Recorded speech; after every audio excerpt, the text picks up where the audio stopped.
Pour revenir sur ces compressions dans le milieu de l'éducation, j'accueille avec moi la nouvelle chef parlementaire du Parti libéral du Québec, Mme Marois Risky. Bonjour, Mme Risky.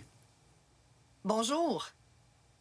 Donc, je sais que vous avez été critique en matière d'éducation pendant quand même longtemps également. Donc, j'imagine que pour vous, ces compressions-là, bien, c'est assez difficile à accepter. Absolument. Puis écoutez, ma collègue, Mme Nika Cadec, qui est la nouvelle porte-parole en matière d'éducation pour elle aussi, mais surtout pour notre chef, Pablo Rodriguez, parce qu'aujourd'hui, on apprend que des directions d'école ont envoyé une lettre à des parents qu'il y aura des coupures qui sont inévitables envers les enfants, dont notamment même l'aide alimentaire, ce qui est excessivement grave. C'est impossible d'apprendre avec le ventre vide. Alors, aujourd'hui, on demande vraiment au gouvernement de reculer. On ne peut pas aller de l'avant avec de telles compressions budgétaires. À aussi courte échéance, la rentrée scolaire, on vient de fermer nos écoles, mais on les rouvre dans à peine 2 mois. C'est demain, ce 2 mois, dans une année scolaire. Alors, c'est très difficile et j'arrive pas à m'expliquer comment que François Legault dit que les revenus en politique pour l'éducation, que c'était sa priorité, des priorités, veut sabrer près d'1 milliard de dollars parce qu'il faut cumuler les demandes budgétaires qui ont été formulées au réseau. Et aujourd'hui, on voit qu'il y a une coalition de parents, d'enseignants, de syndicats et de directions d'école qui demandent au gouvernement de reculer. Et si je peux me permettre, c'est un petit peu gênant de voir le gaspillage qui s'est fait des deniers publics. Avec le scandale SACLIC, c'est presque dollar pour dollar l'argent qui a été gaspillé dans ce scandale-là, qui est aujourd'hui réclamé au réseau d'éducation, en d'autres mots, aux enfants.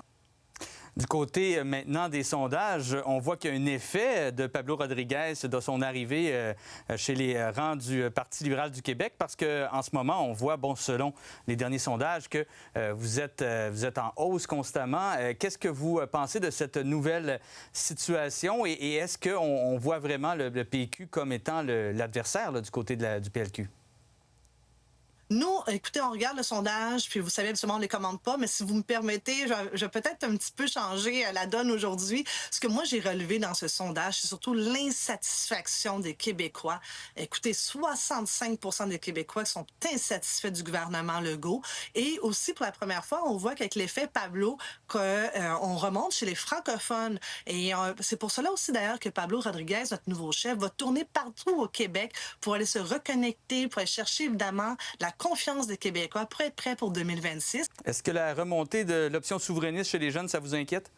Écoutez, non, faut savoir, les sondages, c'est quand même une photo d'un moment précis.